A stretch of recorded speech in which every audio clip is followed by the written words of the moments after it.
ಹೆಸರು ರಾಜ್ಯದಲ್ಲಿ ಆಪರೇಷನ್ ಕಮಲಕ್ಕೆ ಯತ್ನ ಆಗ್ತಾ ಇದೆ. ಇನ್ನು ಬಿಜೆಪಿ ಹೈಕಮಾಂಡ್ ಬಳಿ 55 ಕಾಂಗ್ರೆಸ್ ಶಾಸಕರ ಹೆಸರಿನ ಒಂದು ಲಿಸ್ಟ್ ಇದೆ ಅನ್ನೋದಾಗಿ, ಜೊತೆಯಲ್ಲಿ ಬಿಜೆಪಿ ಸೇರಿ ಇಲ್ಲದಿದ್ರೆ ನಿಮ್ಮ ಮೇಲೆ ಸಿಬಿಐ ಇಡಿ ದಾಳಿ ಮಾಡುವುದಾಗಿ ಏಜೆಂಟ್ಗಳ ಮೂಲಕ ನಮ್ಮ ಶಾಸಕರಿಗೆ ಬೆದರಿಕೆಯನ್ನ ಹಾಕ್ತಿದ್ದಾರೆ ಎಂಬ ಒಂದು ವಿಚಾರವನ್ನ ವಿಜಯಾನಂದ ಕಾಶಪ್ಪನವರು ಹೇಳಿದ್ರು.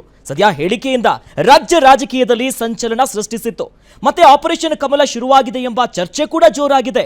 ಅಲ್ಲದೆ ಪವರ್ ಶೇರಿಂಗ್ ಪಾಲಿಟಿಕ್ಸ್ ವಿಚಾರಕ್ಕೆ ಸಿದ್ದರಾಮಯ್ಯ ಮತ್ತು ಡಿಕೆಶಿ ಬಣದ ಫೈಟ್ ಕೂಡ ಈ ವಿಚಾರದಲ್ಲಿ ಕುತೂಹಲವನ್ನ ಮೂಡಿಸಿದೆ. ಆಪರೇಷನ್ ಕಮಲ ವಿಚಾರ ಸದ್ದು ಮಾಡ್ತಿರೋದಕ್ಕೆ ಖುದ್ದು ಸಿಎಂ ಸಿದ್ದರಾಮಯ್ಯನವರೇ ಗುಪ್ತಚರ ಇಲಾಖೆಯ ಮೂಲಕ ಮಾಹಿತಿ ಸಂಗ್ರಹಕ್ಕೆ ಮುಂದಾಗಿದ್ದಾರೆ. ಆದರೆ ಕಾಶಪ್ಪನವರ ಹೇಳಿಕೆಯನ್ನ ಕಾಂಗ್ರೆಸ್ ನಾಯಕರು ಅಲ್ಲಗಳೆದಿದ್ದಾರೆ.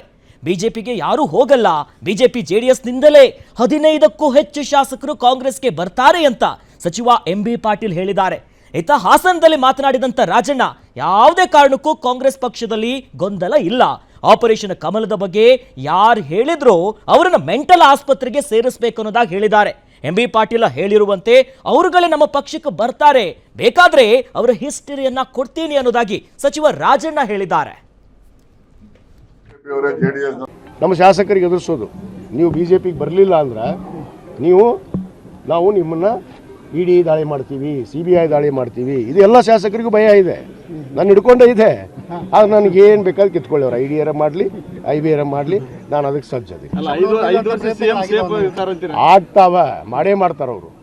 ಈ ಎಲ್ಲರಿಗೂ ಹೆದರಿಕೆ. 55 ಶಾಸಕರನ್ನ ಪಟ್ಟಿ ಮಾಡ್ಯಾರ ಅವರು, ಬಿಜೆಪಿಯವರು ಆಲ್ರೆಡಿ 55 ಜನ ಶಾಸಕರು ಪಟ್ಟಿ ಮಾಡಿದ್ದಾರೆ. ಅವ್ರಿಗೆ CBI ಹೆದರಿಕೆ ಹಾಕೋದು, ಅವ್ರ ಮನೆಗೂ ಕಳಿಸ್ಯಾರ ಈಗಾಗಲೇ ಏಜೆಂಟ್ಗಳನ್ನ, ಬಿಜೆಪಿ ಏಜೆಂಟ್ರನ್ನ ಕಳಿಸಿ ಅವ್ರಿಗೆ ಹೆದರಿಕೆ ಹಾಕ್ಯಾರ. ನೀವು ನಮ್ಮ ಪಕ್ಷಕ್ಕೆ ಬರಲಿಲ್ಲ ಅಂತಂದ್ರೆ ನಾವು ನಿಮ್ಮನ್ನು ಇಡಿ ದಾಳಿ ಮಾಡಿಸ್ತೀವಿ, CBI ದಾಳಿ ಮಾಡಿಸ್ತೀವಿ, ನಿಮ್ಮ ಅಕ್ರಮ ಆಸ್ತಿ ಇದಾವೆ, ಅವು ಅದಾವು ಅಂತ ಎದುರಿಸ್ತಾ ಇದ್ದಾರೆ. ಅಲ್ಲ, ಅದಕ್ಕೆ ನಾ ಬಗ್ಗೆ ಶಾಸಕರೇನು ನಮ್ಮ ಕಡೆ ಅಂತಾರಲ್ಲ, ಹುಣಸೆ ಬೀಜ ಹುಣ್ಸಿಕಪ್ಪ ಅಂತೀವಿ, ಏನಂತೀವಿ ನಾವು, ನಮ್ಮಲ್ಲಿ ಭಾಷೆದಾಗ ಹುಣ್ಸಿಕಪ್ಪ ಅಂತೀವಿ. ಅದು ಹುಣ್ಸಿಕಪ್ಪ ತಿಳ್ಕೊಂಡಿದ್ದಾರೆ. ಎಷ್ಟಿದೆ 130, ಈಗ 140 ಆಗ್ತೀವಿ. ದಿನ ಹೆಂಗೆ ನೋಡಿದ್ರೆ ಹೆಚ್ಚಿಗೆ ಆಗ್ತೀವಿ. ಒಂದು 2-3 ಗೊತ್ತಿದೆ ನಿಮಗೆಲ್ಲ. 140 ಜನ ಶಾಸಕರ 2/3 ಎಷ್ಟು ರೀ? 85. ಹೌದಲ್ಲ, 85 ಜನ ಶಾಸಕ ಸಿಗ್ತಾರೆ. ಹುಣ್ಸಿಕಪ್ಪ ಅವ್ರು ಶಾಸಕರು, ನಮ್ಮ ಹುಣ್ಸಿ ಬೀಜ ನಿಮ್ಮ ಕಡೆ ಅಂತಾರೆ. ಯಾರು ಹೇಳಿರೋದನ್ನ ಕರ್ಕೊಂಡು ಮೆಂಟಲ್ ಆಸ್ಪತ್ರೆಗೆ ಸೇರಿಸಿ. ಯಾರಾಗಲಿ ಹೇಳಿರೋರು ಮೆಂಟಲ್ ಆಸ್ಪತ್ರೆಗೆ ಸೇರಿಸಿ ತಗೊಂಡು. ಯಾವುದೇ ಗೊಂದಲ ಕಾಂಗ್ರೆಸ್ ಪಕ್ಷದಲ್ಲಿ ಇಲ್ಲ. 55 ಜನ ಪಟ್ಟಿನೂ ಇಲ್ಲ, ಏನಿಲ್ಲ. ಎಂಬಿ ಪಾಟೀಲ್ ಹೇಳ್ದಂಗೆ ಬಿಜೆಪಿ ಅವರೇ JDSನವ್ರಿಗೆ ಕಾಂಗ್ರೆಸ್ ಬರಕ್ಕೆ ಲಿಸ್ಟ್ ಕಳಿಸವ್ರೆ.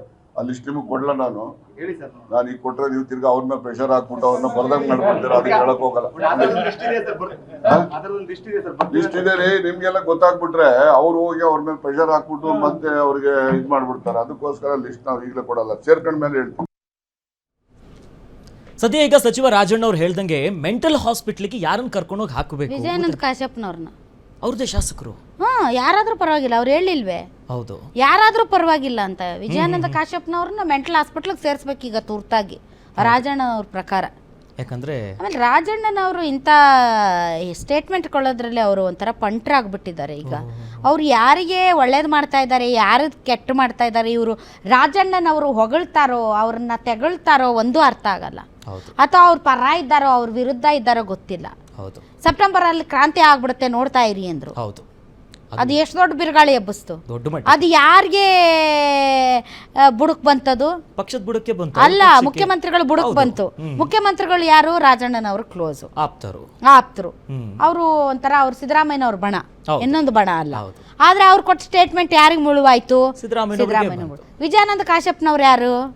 ಅವ್ರದೇ ಪಕ್ಷದ ಶಾಸಕರು.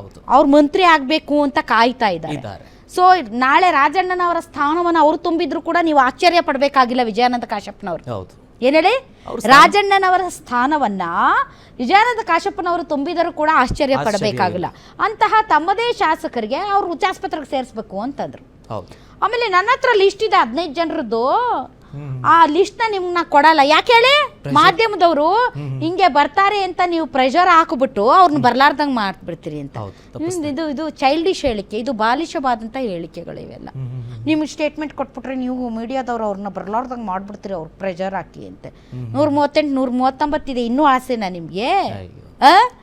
ಜನ ಬಹುಮತ ಕೊಟ್ಟರು ನಿಮಗೆ ಗೆಲ್ಲಿಸಿರೋದು ಒಳ್ಳೆ ಆಡಳಿತ ಮಾಡಿ ಅಂತ. ಬಟ್ ವಿಜಯಾನಂದ ಕಾಶ್ಯಪ್ನವರು 50 ಜನರದ್ದು ಲಿಸ್ಟ್ ರೆಡಿ ಮಾಡಿದಾರಂತೆ, ಏಜೆಂಟ್ಗಳು ಓಡಾಡ್ತಾ ಇದ್ದಾರಂತೆ. ಆ ಏಜೆಂಟ್ಗಳು ನೀವು ಬಿಜೆಪಿಗೆ ಬರಲಿಲ್ಲ ಅಂತಂದ್ರೆ ನಿಮಗೆ CBI ಮತ್ತೆ IT ED ದಾಳಿ ಮಾಡಿಸ್ಬಿಡ್ತೀವಿ ಅಂತ ಹೆದರಿಸ್ತಾ ಇದ್ದಾರಂತೆ. ಇವ್ರಿಗೆ ಯಾಕೆ ಭಯ? 138 139 ಶಾಸಕರಿರುವಂತಹ ಒಂದು ಸುಭದ್ರ ಸರ್ಕಾರವನ್ನ ರಾಜಕೀಯ ಅಸ್ಥಿರತೆ ಕಾರಣ ಇಲ್ಲ. ಎಷ್ಟು ಹೈಜಾಕ್ ಮಾಡಕ್ ಸಾಧ್ಯ? ಎಷ್ಟು ಹೈಜಾಕ್ ಮಾಡಿದ್ರು ಕೂಡ ಇಟ್ಸ್ ನಾಟ್ ಪಾಸಿಬಲ್. ನೀವ್ ಹೆಂಗೆ ಲೆಕ್ಕಾಚಾರ ಕೆಳಗೆ ಮೇಲೆ ತಿರುಗಿ ಮುರುಗಿ ಹೆಂಗ್ ಲೆಕ್ಕಾಚಾರ ಹಾಕಿದ್ರು ಅದಾಗಲ್ಲ ಅಂತ ಗೊತ್ತಿದ್ರು ಕೂಡ ಸುಮ್ನೆ ಒಂದ್ ಬಿಡ್ತಾ ಇರೋದು ಬಾಂಬು. ಹ ಅದ್ರ ಜೊತೆಲಿ ಈಗ ಮತ್ತೆ ಅವ್ರದ್ದೇ ಅಂತ ಸಾಧ್ಯತೆಗಳಿದ್ರೆ ಇಷ್ಟು ದಿನ ಸುಮ್ನೆ ಇರ್ತಿದ್ರ ಅವರು? ಹೌದು, ಇಬ್ರು ಕೂಡಿದ್ರೆ 81 ಐತಲ್ಲಿ. ಅಲ್ಲಿ ಸರ್ಕಸ್ ಕೂಡ ಆಗ್ಬೋದು. ಏನು ಸರ್ಕಸ್ ಮಾಡಕ್ಕಾಗಲ್ಲ.